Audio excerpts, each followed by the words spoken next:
সবাইকে স্বাগতম নতুন ভিডিওতে। এটা হচ্ছে পার্ট 2, অনলাইন গল্পের পার্ট 2। আর প্রথম ভিডিওটা যে করেছিলাম ভূতের ভিডিওটা, সেটা অনেকে ভালো রেসপন্স করেছে। আমাকে পার্সোনাল মেসেজ করে বলেছো যে ভিডিওটা অনেক ভালো লেগেছে, গল্পটা অনেক ভালো লেগেছে ইনস্টাগ্রাম অ্যাকাউন্টে আমার। তো তার জন্য অনেক ধন্যবাদ। এটা হচ্ছে তার পার্ট 2, ঋতুমের সাথে তারপর কি হলো গল্পের। যারা ফার্স্ট ভিডিওটা দেখোনি, এখানে লিঙ্ক আছে, ওপরে লিঙ্ক আছে, ক্লিক করো, হয়ে যাবে, ভিডিওটা দেখে আসো। আর এখন আমার অবস্থা একটু খারাপ, কারণ আমার বাইক দুর্ঘটনা হয়েছে, অনেক বড় একটা দুর্ঘটনা হয়েছে। বাট ওটা কপালের চোটে বেঁচে গেছি। বাট প্রচণ্ড ব্যথা নিয়ে ভিডিও করছি, আমার প্রচণ্ড ব্যথা করছে হাতে। আমার হাতে ব্যান্ডেজ আছে, দু পায়ে ব্যান্ডেজ আছে, শরীর আছে। তো যাই হোক, ভিডিও শুরু করা যাক। তো রিতম, প্রথম গল্পে বলেছিলাম যে রিতম অনলাইন থেকে কী করে ওর সাথে একটা ভূতের মতো একটা সিন হয়ে গেল। এবার রিতম জাস্ট ওই দিনটা চলে যাওয়ার পর প্রায় 1 বছর কেটে গেছে।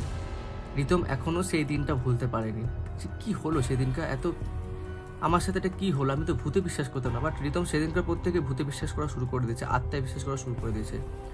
রিতম ভেবেছিল যে ওর সাথে এই ইনসিডেন্টটা আর জীবনেও কোনোদিনও হবে না। বাট পাক্কা 1 বছর পর, যেই দিনে ওই আইডি থেকে মেসেজ এসেছিলো, আবার আচমকা রিতম যখন ফোন ঘাটছে, ওই আইডি থেকে আবার মেসেজ আসলো। রিতম হয়তো ভেবেছে যে আমি আবার স্বপ্ন দেখছি। তো রিতম ভাবছে যে এটা স্বপ্ন না, ও ভেবেছে যে আমি স্বপ্ন দেখছি, কিন্তু ও বুঝতে পারছে এটা স্বপ্ন না রিয়াল। কারণ আগেবারও ভেবেছে ও স্বপ্ন দেখছে। তো এবার রিতম এটাকে রিয়াল ভেবে রিতম আবার আর রিপ্লাই করলো না। বাট রিপ্লাই না করা সত্ত্বেও ওর কানের সামনে যেন একটা আওয়াজ আসলো যে রিতম, আমি তোমায় শুনতে পাচ্ছি, এরকম টাইপের। আমি টাইপিং করতে পারি না, যাই হোক, এরকম টাইপের আওয়াজ আসলো। রিতমের গায়ে না কাটা দিয়ে উঠলো যে এখনও কী করে হচ্ছে এই জিনিসটা, এখনও কী করে হচ্ছে, আমার কি পিছু ছাড়বে না, এই রাতে আমার কি পিছু ছাড়বে না। এবার এরকম হলো, রাত কেটে গেল। রাত কাটার পর রিতমের মা যখন রিতমের ঘরে ঢুকছে, দেখে রিতম আর নেই, এই দুনিয়াতে আর নেই। ভয়ানক কেস হয়ে গেল, পুলিশ কেস হলো, রিতমের বন্ধু বান্ধবকে ইনকোয়ারি করা হলো। সবার একটাই বক্তব্য যে রিতমের মতো ছেলের সাথে এটা কী করে হলো, কারণ এটা রহস্যময়, অনেকই রহস্যময় এই তার মৃত্যুটা। তো রিতম ভাবছে যে রিতম তো টপকে গেছে, মানে রিতমের বন্ধুরা ভাবছে যে মানে রিতম এরকম ছেলে ছিল যে ভূতে বিশ্বাস করতো না, এই করতো না। আর ওর মা বলছে ও বলে এর আগে ভূতের কথা অনেকবার উল্লেখ করেছে, এটা কি। তো এরকম করে দিন যেতে থাকে। 1 সপ্তাহ 2 সপ্তাহ পর রিতমের আরেকটা বন্ধু ছিল, যার নাম ছিল সোমেনের কাছে মেসেজ রিকোয়েস্ট গেল।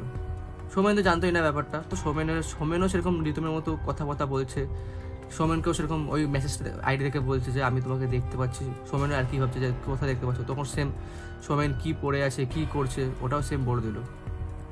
তারপর সেম ইনসিডেন্ট হলো সোমেনের সাথে, যে সোমেন যখন চোখটা ওপরে উঠালো, তখন দেখে যে একটা মেয়ে যে তাকে বলছে যে আমি তোমার সাথে আছি, আমি তোমার পাশে আছি, এরকম করে। তখন সোমেনেরও সেম অবস্থা, সোমেন ভয় পেয়ে গেছে। কিন্তু এই বেলায় গল্পে একটু টুইস্ট আছে, সোমেন সবাইকে বলে দিয়েছিল এই ইনসিডেন্টটা, সবাইকে। ও চার্চে গেছিলো, ও বড় বড় সন্ন্যাসীর কাছে গেছিলো, ও কবিরাজের কাছে গেছিলো, মানে যত ধর্মের যারা আছেন তাদের কাছে গেছিলো যে একটা সলিউশন যাতে পাওয়া যায়। তো ওইখান থেকে একজনের থেকে সে সলিউশন পেলো যে এরকম যখন দিনটা হবে, কোনো একটা মন্ত্র ওকে দিয়েছে, মন্ত্র পড়তে হবে। তো ও যখন এই জিনিসটা করার পর ও যখন মন্ত্রটা পড়ছে, যখন ওর সাথে এর সাথে যখন আবার ওই ভূতের ইনসিডেন্ট হচ্ছে সোমেনের সাথে, যখন মন্ত্রটা পড়ছে, তখন মন্ত্র না কোনো কাজে দিচ্ছে না। ঠিক সোমেনের গলাটা এরকম করে চেপে ধরলো। সোমেন ভাবছে যে কী হলো, আমার সাথে কি হচ্ছে, এটা মন্ত্র কাজ করছে না কেন। এই করে করে করে করে এবার যে আত্মা যেটাকে বলে, সে তার ফ্ল্যাশব্যাকের স্টোরিতে যাচ্ছে।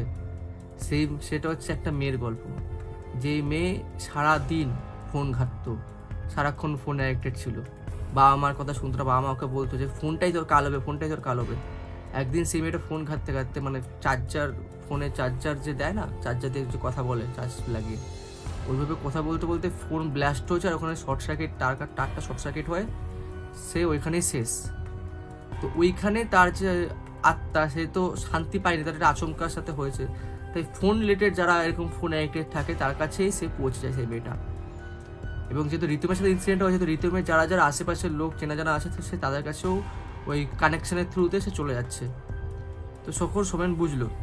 এবার এই করে করে একটু সিনেমার মতো কেস হলো অনেকটাই, যে ও বললো, আবার ও যখন বেঁচে গেল পরের দিন, ও গিয়ে বললো সবাইকে এরকম এরকম ব্যাপার। আর এই বেলায় গল্প হচ্ছে পুরোপুরি ভিন্ন। সোমেনের সাথে সোমেন জানতো যে ওর সাথে আবার এই ইনসিডেন্ট হবে। তো সোমেন তার বাড়ির আশেপাশে সবাইকে রেখে দিয়েছিল, মানে ও ঘরের মধ্যে একাও দেখাচ্ছে, বাড়ির বাইরে হচ্ছে সবাই আছে। সোমেন জাস্ট একটা মানে কিছু একটা সিগন্যাল দিলেই সবাই ঘরে ঢুকে যাবে। তো সোমেন যখন সোমেনের সাথে যখন এবার সোমেনকে যখন সিরিয়াসলি যখন মারতে এসছে লাস্ট একদম সিনে, তখন সোমেন যে চিৎকার করছে ও কিছু বলতে পারছে না, ও চিৎকার করছে কিন্তু মুখ থেকে আওয়াজ বেরোচ্ছে না সোমেন, ওর বুক টুকটুক টুকটুক করছে। এবার বাইরে যারা আছে তাদের না সন্দেহ হলো, ওরা তাও ঢুকে গেল। যখন ঢুকে গেল তখন দেখে সোমেন আকাশে উঠছে মানে এরকম করে আকাশে উঠছে, গলা এরকম করে, যেরকম মানে আমার কাছে ভিএফএক্সটা দেখাতে পারছি না, তো এরকম করে উঠছে। তো ওইখান দিয়েই যে বাকি যারা আছে, যারা মন্ত্রফন্ত্র পড়ে যারা আছেন, তারা ওটা করে কিছু না কিছু করে তারা ওই আত্মাটাকে আটকালো। কিন্তু তারপর যখন ওই আত্মাটা ওই গল্প শুনলো, ফ্ল্যাশব্যাকের গল্প শুনলো পুরো সিনেমার মতো, তখন তাদেরও একটা খারাপ লাগলো। তো ওইখান থেকে আসে যে হচ্ছে এটাই যে গল্প ওইখানে শেষ হয়ে যায়, ভূতের গল্প ওইখানে শেষ হয়ে যায়। এই গল্পের মানে হচ্ছে এটাই যে বেশি ফোন অ্যাডিক্টেড হওয়াও আমাদের ইমাজিনেশনাল ওয়ার্ল্ডে নিয়ে যায় একটা মাঝে মাঝে। এটা ওদের সাথে ভূতের ইনসিডেন্ট হয়েছে আর আমাদের ইমাজিনেশন ইনসিডেন্ট হয়েছে, সেটা এখনও রহস্য। আর সবথেকে বড় কথা, আমরা ফোন ঘাটতে ঘাটতে চার্জে দিয়ে কথা বলি, তো অনেক দুর্ঘটনা হয়ে যায়। তো এই ভিডিওটা তার জন্য যে তোমরা জাস্ট নিজের একটু খেয়াল রাখো, ফোন অ্যাডিক্টেড হওয়া ভালো কিন্তু অতিরিক্ত অ্যাডিক্টেড হওয়া ভালো না।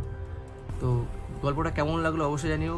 পরে যদি অন্য কোনো নেক্সট ভূতের গল্প চাও সেটা অবশ্যই জানিও। দেখা হচ্ছে পরের ভিডিওতে। Tata, bye bye and tata.